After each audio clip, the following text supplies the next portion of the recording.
The iPhone Air delivers remarkable performance in a super thin and light design that's very durable.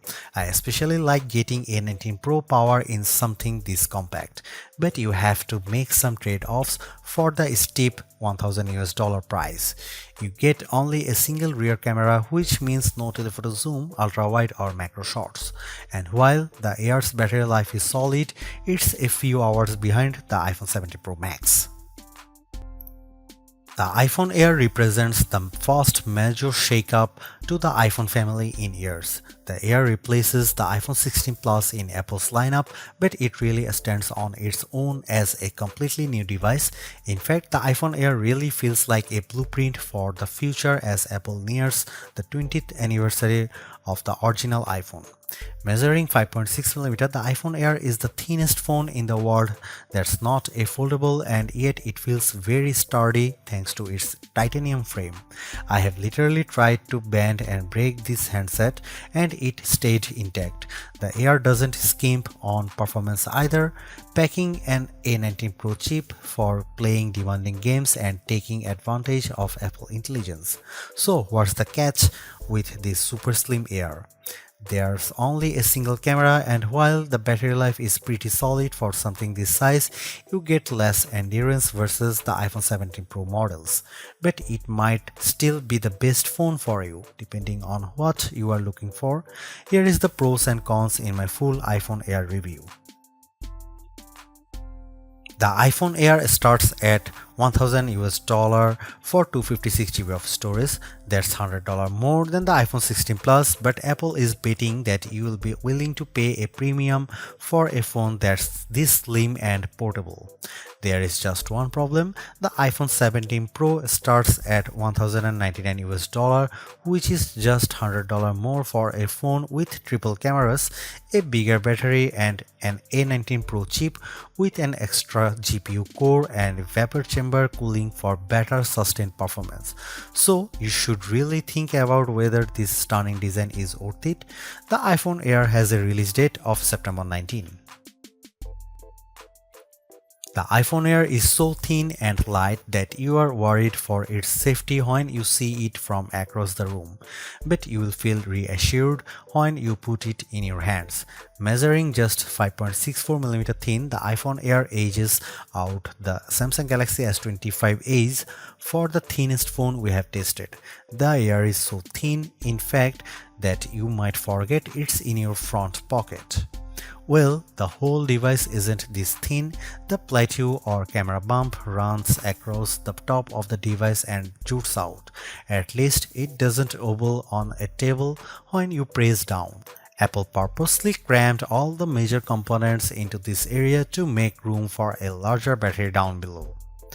The iPhone Air comes in sky blue, cloud white, light gold, and black. Frankly, the black color makes the design look cheap and not as thin.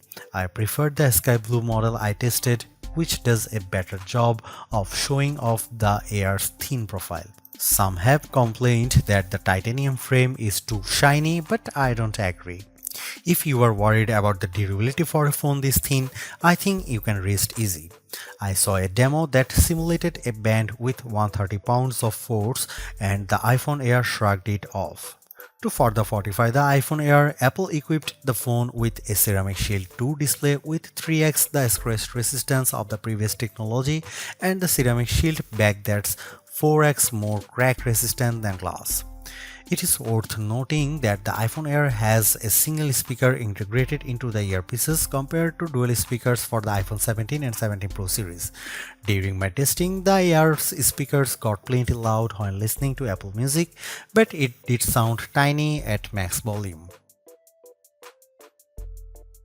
Some have shared in our YouTube interview with Apple on the iPhone Air that they wish that this phone came in a mini size.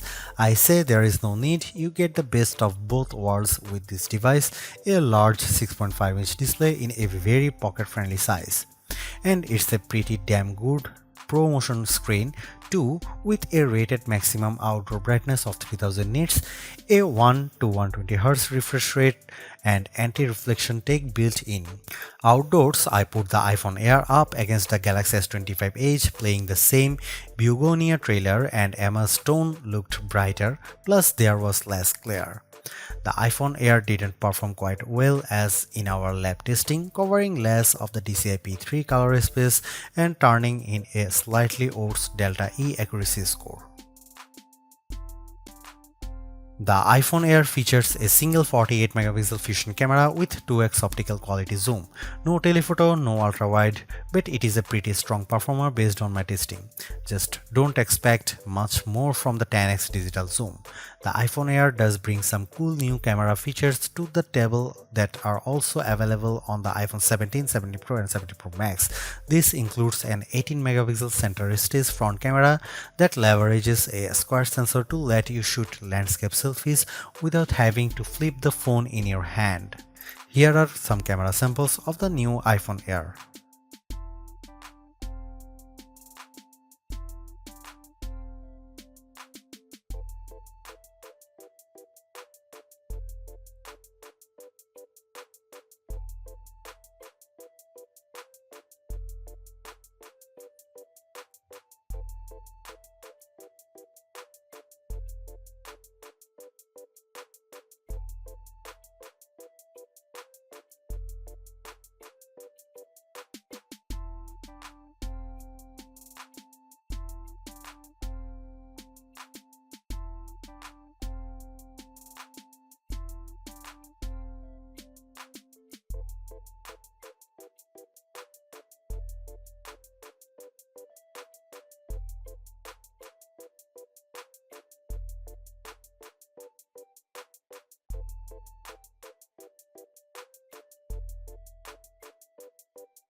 Packing an A19 Pro chip, the iPhone Air promises Pro-like performance in a very skinny frame, and I say Pro-like because you are limited to 5 GPU cores compared to 6 for the iPhone 17 Pro and Pro Max.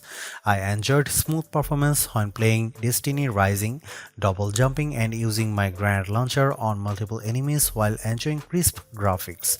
I only noticed a drop frame here and there versus the iPhone 17 Pro Max. Speaking of twice, the iPhone Air having one less GPU core does impact benchmark scores. It reached 29.5 FPS in the demanding 3D Mark Solar Bay Unlimited graphics test compared to 46.6 FPS for the iPhone 17 Pro Max. The Galaxy S25 Edge also turned in a higher frame rate. On Geekbench, which measures overall performance, the iPhone Air beats the Galaxy S25 Edge and it finished our video transcoding test 20 seconds faster. How about sustained performance? To test that, we used the 3D Mark Wildlife Extreme Stress Test, which simulates gaming for about 20 minutes. We ran it once and recorded the result, then did a second run right after that to really stress test these phones. The iPhone Air performed quite well, with stability score that beat the Galaxy S25 Edge by a fair margin in both rounds. More surprisingly, the iPhone Air turned in cooler temperatures than the Pro Max when we measured the back of the phones using the laser thermometer in 5 locations and averaged the result, though the S25 Edge was even cooler. Here's the big questions on everyone's mind. How good or bad is the iPhone Air's battery life? Apple claims all the battery life, but we decided to put that to the test in a couple of ways. First up was our battery test, which surfs the web over 5G at 150 nits of screen brightness. The iPhone Air turned in a decent 12 hours. That's nearly a half hour better than the Galaxy S25 Ultra, and the regular iPhone 17 lasted 45 minutes longer. However, the iPhone 17 Pro Max lasted over 5 hours longer than the iPhone Air, so if you really care about endurance, the choice is clear. I also compared the iPhone Air's battery life versus other phones when streaming the same YouTube video over Wi-Fi for 5 hours at 50% screen brightness. The iPhone Air was down to 81%, which is better than the Galaxy S25 Edge's 67%. Note that Apple sells a $99 MagSafe Battery Pack for the iPhone Air that's designed to deliver 65% more power. The iPhone Air puts most of its components in the plateau towards to the top of the device, and this is the area that got fairly warm during my testing. For example, after playing Asphalt Legends for 10 minutes, I measured this area and it got as hot as 106 and 109 degrees. Playing the same game on the iPhone 17 Pro Max, the temperature was in the 96-degree range.